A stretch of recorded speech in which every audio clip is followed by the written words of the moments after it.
Oggi vi racconto una delle cose più semplici e incredibili che abbia mai vissuto e visto.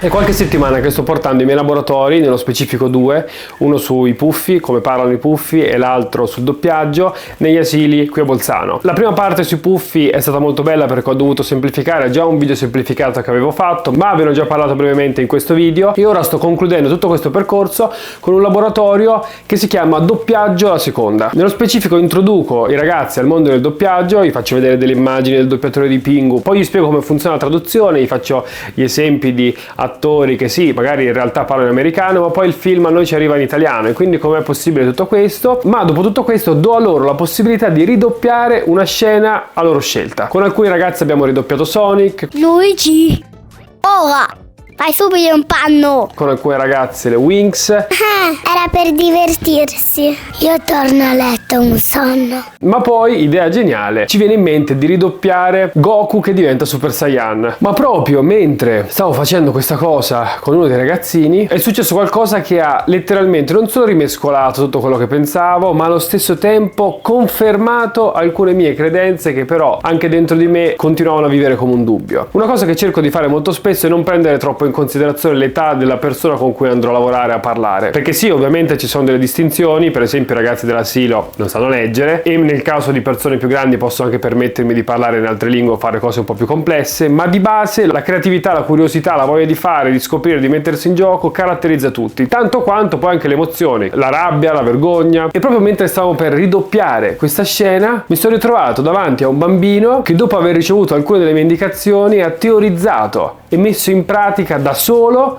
letteralmente il metodo Stanislavski. È come se l'avesse dedotto, metodo che magari molti di voi conoscono, ma per chi non dovesse conoscerlo, che prevede che l'attore, nel momento in cui si ritrova a dover impersonificare un personaggio, trovi dentro di sé degli esempi che gli permettono di commuoversi, emozionarsi e entrare in quel ruolo ogni volta. E questo metodo nasce anche un po' per esigenza, in quanto Stanislavski aveva notato che nella ripetizione continua di questi spettacoli si perdeva un po' di quell'essenza, di quella commozione quasi reale, che poi diventa tale, della attore. Per una questione di privacy non posso registrare le immagini dei bambini mentre lavoriamo, ma ho la registrazione vocale, e dopo aver chiesto il permesso di poterlo utilizzare ve le vorrei mostrare. E sentite la mia voce e quella del bambino che fa questo ragionamento così bello, così semplice, così assurdo, ma anche così preciso e profondo. Tu adesso devi arrabbiarti, devi fare non avresti dovuto, così devi fare. Aspetta, tipo, posso dare che tipo quando Tobia